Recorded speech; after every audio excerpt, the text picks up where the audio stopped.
Okay, being that this is an online course, we will be doing all of our coursework on Schoology. This is a new learning platform than what we have used in the past at Hill College. I think I like Schoology a little bit more than I like Blackboard. It's pretty straightforward. When you log into the course, you will come to this page. Very simply, you'll see the folders listed here in the center of the screen, and they will correspond directly to the coursework and what you will complete in this class over the next 8 or 16 weeks, depending on which class you're enrolled in. And what I mean by that is we have this course offered in an 8-week format, and we also have this course offered in a 16-week format. So if you notice here, we have 8 units, so either 1 unit per week or 1 unit for every 2 weeks of the course. It's pretty simple, pretty straightforward. I'll try to perhaps send out an announcement that clarifies the exact dates for every unit, but it's not, there's no trick here. It's either 8 units in 8 weeks or 8 units in 16 weeks.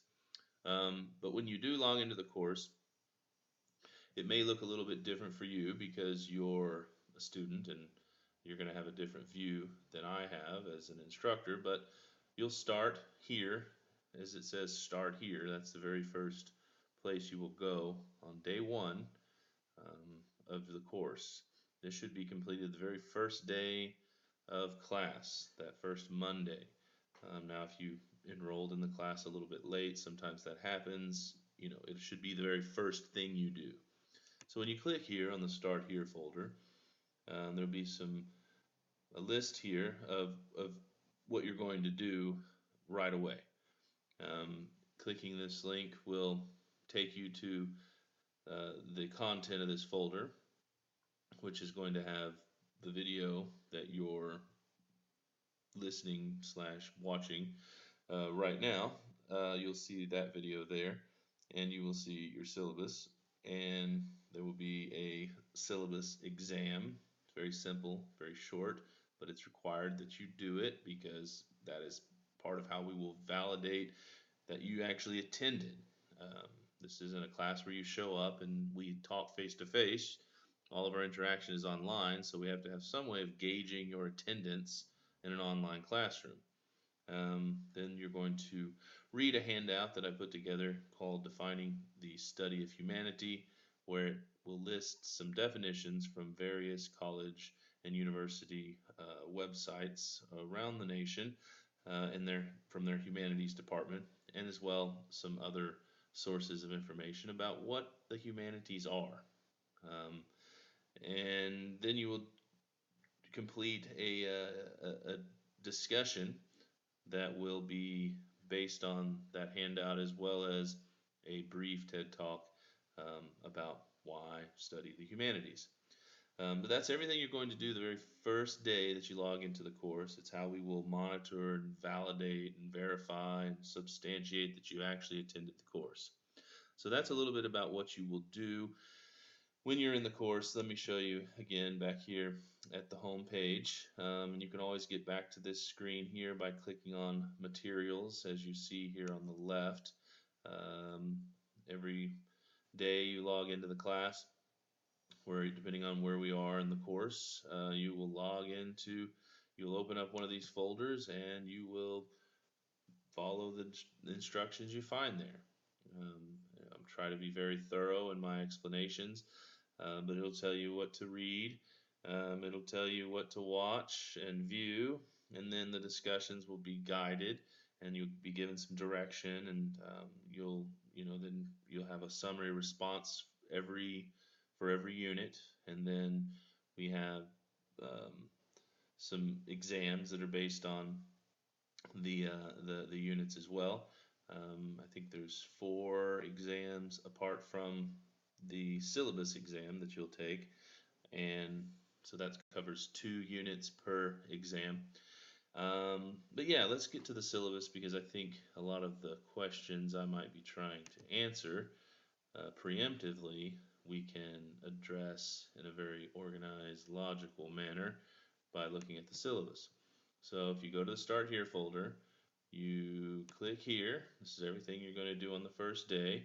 It's going to maybe look a little bit different when you log in because it's a different view from your perspective. But this is the syllabus. It will be number 2 in the list. And it might load a little bit slow because I am recording my screen at the same time. And my computer could probably stand to be a little bit faster. So what you'll find here is information about the course. You'll find how to contact me, jweatherford@hillcollege.edu. That's my email address. You can email me any time of the day. I'm pretty quick to respond to emails. I'd be shocked if it took, if I didn't respond in 12 hours, but give me at least 24 as a total cutoff point. Um, Texting, I do respond to texts if it is something I can answer over a text. It might be to confidential and concerning grades or attendance or anything that has to do with information that is private to you. Then we need to correspond via email only between your college email and my college email. So that way we have a documentation of what is said, and it helps us prevent you from having any sort of compromise in your privacy. Someone else could be pretending to be you to gather information about you, and there's a federal law in place that tries to prohibit that sort of activity. So text me if you just have a quick question. I can give a quick answer. Sometimes that works best. If it's something about your grade or anything like that, do send me an email. Here you have the course description. It's a standalone course. It's interdisciplinary, meaning that we're going to look at a lot of different ways of evaluating the human experience, somewhat philosophical, theological, psychological, sociological, any other kind of logical, anthropological, all these different methods that we use, historical, scientific, we might look at all these different ways at times, so that's why they call it interdisciplinary. It involves multiple disciplines. But really, what it's doing, this course is an attempt to focus in on what culture is, to look at the philosophical and aesthetic factors of human values with an emphasis on the historical development of the individual and society and the need to create. So it kind of captures a lot of things, but the way I like to explain it is basically we're looking at the things humans have done, what humans have thought, what they've accomplished, um, architecture, literature, philosophy, religion, anything that would be qualified as culture, what makes us different as humans from the rest of the animals in the animal kingdom. And that's pretty much what this course covers. Now, my master's degree, well, I have 2 masters. One is in theological study, and the other is in humanities. But it has an emphasis in the history of ideas. And so the way I structure my course is we're going to kind of look at the history of ideas, the history of philosophy, the history of religion, the history of thought, the history of even anti-Semitism, racism, the history of science and technology, the history of the intellectual development of the human being in Western culture and how we've come up with these great scientific discoveries. So I kind of come at it from that perspective, but at the same time, we are going to also incorporate those ideas, those thoughts, that history of thought concept in how it affects the arts and the Renaissance, in the Reformation later on. But we are going to look at these movements as they were seen in artistic expression. So we'll look at some painters, and so we're going to cover a little bit of everything in Western culture. Even going to pull in a little bit of non-Western concepts and ideas. We'll have a unit where we look at the religions of the world, which will involve Hinduism and Buddhism and Confucianism and Taoism from the East. So, um, anyway, really just to get an idea, if you read through this paragraph in your syllabus, you'll have an idea of what it is that we are going to do. You're going to attend. Well, I'll tell you that in a second. Um, we'll look at the assignments here. But here you have the materials. There's no textbook for this class. Everything that you need will be found on Schoology in the form of PDFs, articles, links, YouTube videos. Everything that you need is found right here on Schoology, so no textbook to purchase. Um, you do need a computer. It's an online class, so hopefully you have access to a computer, or you can go to the library or go to the school and use one of their computers. But you will undoubtedly need a computer and internet access to take this course. Um, some of the learning outcomes that we will accomplish in the time we're together in this course. Um, Number one, demonstrate an awareness of the scope and variety of works in the arts and humanities. Articulate how these works express the values of the individual and society within a historical and social context. Articulate an informed personal response and critically analyze works in the arts and humanities. Demonstrate knowledge and understanding of the influence of literature, philosophy, and the arts on cultural experiences. Number five, demonstrate an awareness of the creative process and why humans create. So these would be some of the skills you'll use, develop critical thinking, communication, social responsibility, and personal responsibility. So here is a breakdown of how you will be graded in this class. There are four equally weighted categories. One for discussions, 25% of your grade. You will have 9 discussions, one for the introductory start here assignment on defining humanities, and then you will have one for every unit. And I will give you very specific prompts and questions to answer as a class. And then each unit, you will write a summary response based on one of the articles, essays, or videos that you were required to watch in that unit. And there are some very specific formatting for both the discussions as well as the summary response, and we'll get to that in a second. And then exams, you have 5, 4 for each for 2 units at a time. So 1 and 2, you'll have an exam. Units 3 and 4, an exam, and so on, so forth. And then you'll have an exam based on the syllabus that we're going over right now. The fine arts museum visit, you'll have one trip to a physical location. That it's going to be a fine arts performance or a performing arts, demonstration, something preferably not children, not young people, but 18 and over. Some college students, that would be fine to attend something on a college campus, a performance, or to go to any museum. And that kind of opens the door pretty wide, but the documentation of the human experience, any kind of museum that's really where they're curating artifacts and items and giving historicity of these items and their place in the human experience, they all fall into that category of humanities. So pretty much any museum you want to go to is fine. This does include, you could possibly go to a viewing of a film, not go to the movies. That's different. But if you went to a academic film, a documentary, or some film that was discussed on a college campus or something, and they had a talk, and the producers and the writers were there, something like that. But don't just sit at home and watch a movie and write about it. Then you'll get a 0. So don't do that. And then you will write an essay based on one of the religions that we discuss in the class, and I have some details about how you will format both of those essays.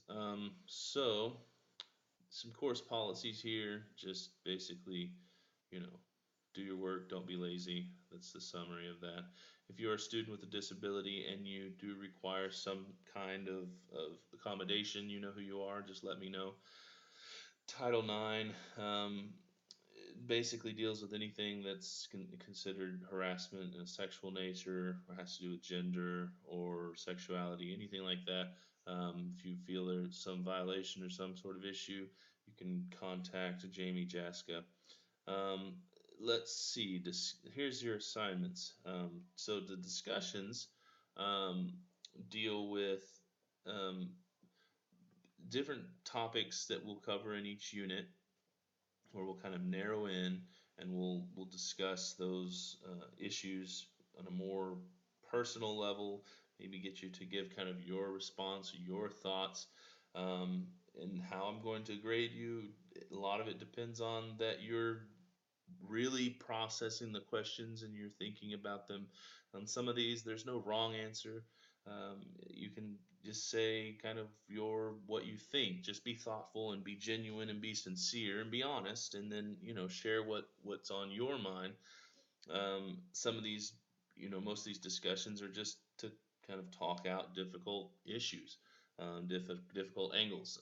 So be civil because they might strike a nerve in you personally for some reason, and that's okay. That's fine. I'd like to think that we're all thinking, feeling human beings, and we have ideas and perspectives that don't always, align with everyone else. That's okay. You're free to be different. So as far as the way they will be graded, your initial answer to the questions should be at least 250 words. That's 25% of the grade. You're going to engage your classmates um, with further questioning in 150 words. So, make sure you have maybe write these in Microsoft Word so you can see your word count, then you can paste them into the discussion. Grammar, 25%, punctuation, 25%. Apparently, I have a typo there as well. There's an S, I don't know why. But you'll be graded for those grammar and punctuation as well. That'll be 50% of your points. And so again, though, if I have a little disclaimer here, if I go to grade discussion and it's after it should have been due, and I go and I look and all I see is maybe you posted one time and you didn't respond to someone else, it's an automatic. Um, you know, I would say 0, but I'll be kind here. So if you have one post, you get 33 points. If you have two posts, you get 66 points because it's a third of what you were supposed to actually do. If you have all three, you could potentially make 100. It's kind of that simple to get 100 on a discussion. It's kind of a pass fail, in my opinion. If you really just do what you're supposed to do, you do it at the level that's expected as a college student, you do it thoughtfully, there's no reason why you should have anything less than 100. So keep that in mind. That's what I'm looking for with discussions. 250 words for your initial post, and then 150 words for commenting on your classmates. And then the summary and response. This is a very simple writing. It's not complicated. Many times students don't do well on these because they do too much. And I know that sounds strange, but I'm looking literally for 2 paragraphs. The details here are very straightforward. You write 1 paragraph on a summary of the work. You summarize it. You say who is it, who wrote it, who produced it, whatever it is, what is it, what are they writing about, what are they talking about, what is their point, what's their thesis, what's their main idea, what do they say. Give us a concise 1 paragraph summary. That's the first paragraph. And then the second paragraph, you're going to include your thoughts on what you read or what you watched. Use critical thinking skills. Go beyond the obvious. Use this paragraph to hash out any ideas and questions that come to mind with reading or viewing the piece. There are no rules, just that you give a thoughtful response. And that's pretty easy to judge. If you're not sure if you're giving a thoughtful response, I may mark your paper in a way that makes it clear to you what's expected of a thoughtful response. But if you're just not into it, if you're just not feeling it, and you don't care, that will show obviously in your response paragraph. So part of learning to think critically and be a thinker is that sometimes you learn to develop the ability to write thoughtfully about something that you don't actually have a whole lot of interest in. And that's okay. That's a skill you should learn to develop. It'll do you well in the real world as you go into your careers one day. So, um, pay attention the formatting here, um, to give you. Let's see. These are shorter writing assignments that should not exceed the length of one page, single spaced, size 12 font, Times New Roman. Um, so it's strictly two paragraphs. It can be one page, single spaced. You will type these in Microsoft Word and you will submit them on Schoology. And you'll see as you move through the units what is expected, what I'm asking you to write about. Very specific, write about this essay by so and so, or write about this short film that we watched in this unit. You'll be told which ones to write about, and yeah, very specific format. Two paragraphs only, no more than one page, single spaced, size 12 font. Um, so the exams, I think I've covered that. Just to let you know, though, they are open notes, open readings. They're untimed. You're allowed unlimited attempts. You'll take these exams on Schoology. There are going to be multiple choice, true and false, fill in the blank. Um, Very straightforward, very simple. I'm not going to put a whole lot of pressure on you. They're not timed. We're not going to lock your browser down and tell you close book. I'm not going to make you go to the testing center. I want you to understand the questions being asked, but also learn how to handle the information that you have before you. Because part of being a good student is knowing how to find the answers. And in the real world, you generally don't have to have everything memorized. I know that you're not supposed to tell students that, but you're often given the opportunity to find the right answers, to produce the right answers, to know where to look, what is considered a good source of information, what is considered an unreliable source of information. So I'll give you everything you need to make 100 on a test. You just have to take the time to do it, and know how to. And here's the thing: if you think, well, then I won't read anything and then I'll take the test, you're going to have a hard time.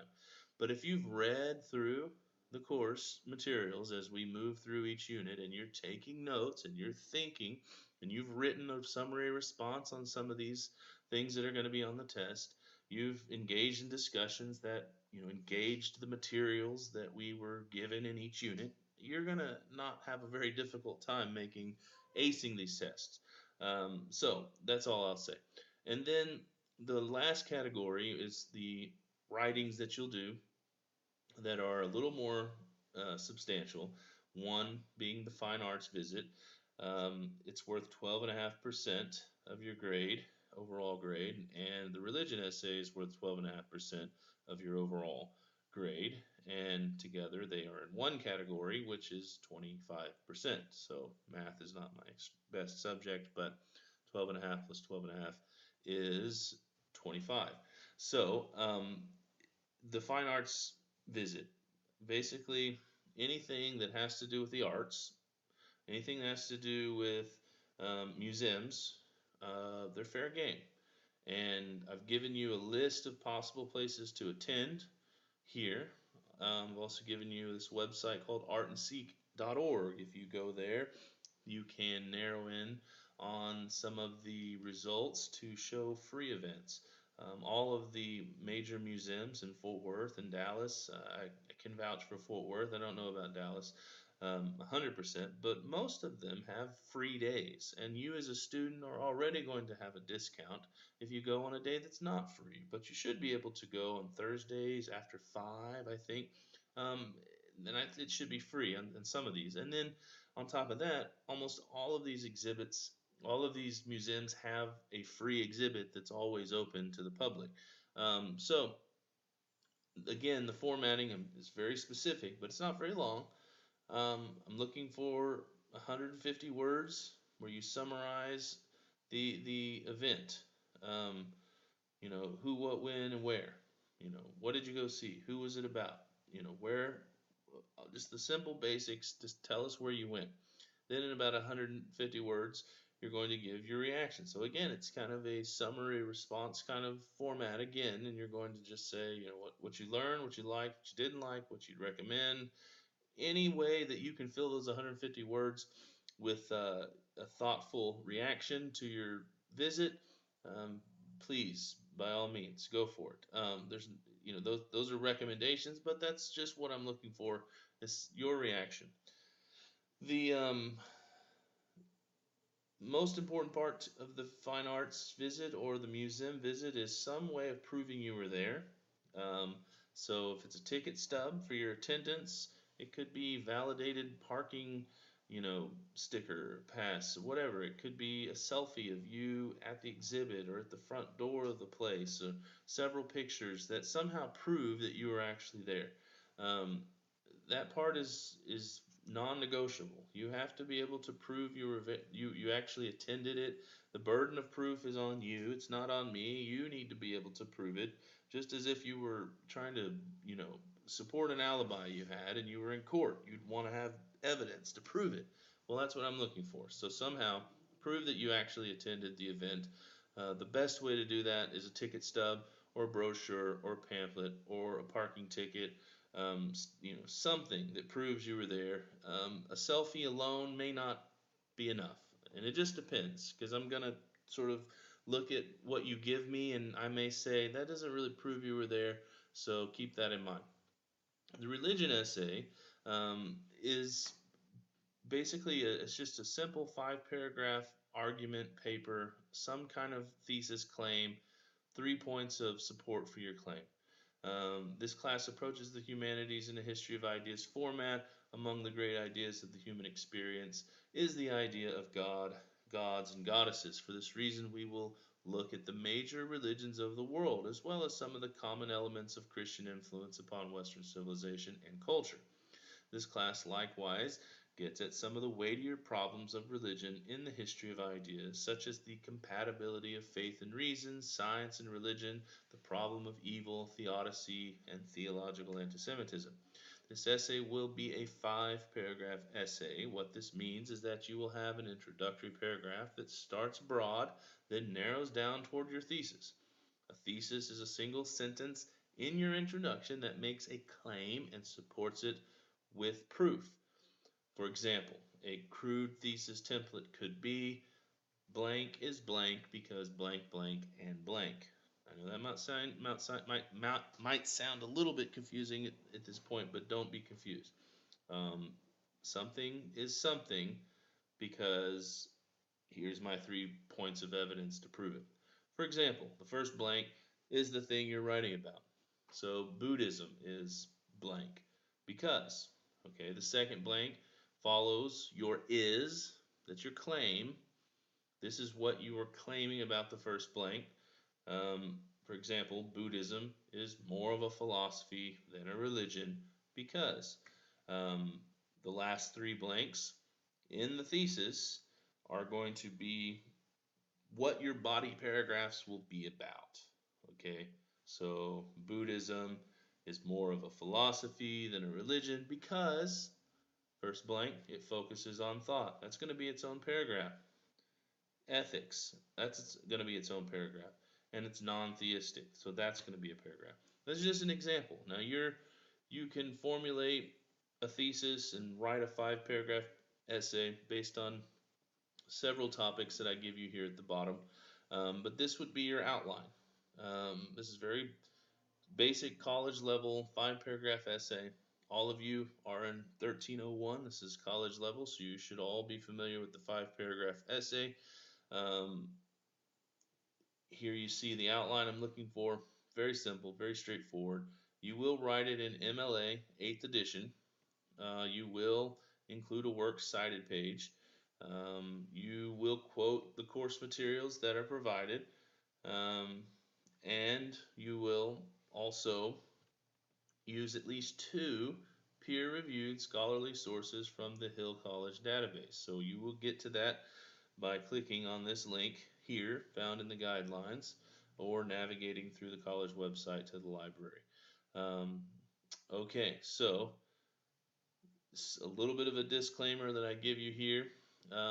You will be um, probably having to quote directly from a religion's sacred text to support your claim, but be careful not to make blanket statements about all members of religion based on the activity of a few. For example, you can't say Islam is evil because of ISIS any more than you can say Christianity is evil because of the Inquisition or Crusades or people who blow up abortion clinics or murder abortion doctors while they're sitting in church. Really happened. Okay, so religion is not monolithic, meaning it's not this one.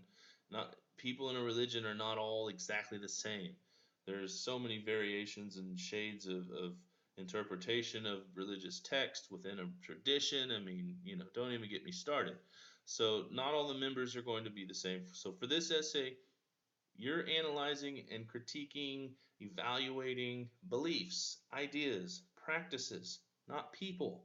So, don't look at people, look at the concepts, the ideas, the ideology, the philosophy, the theology, the practices themselves.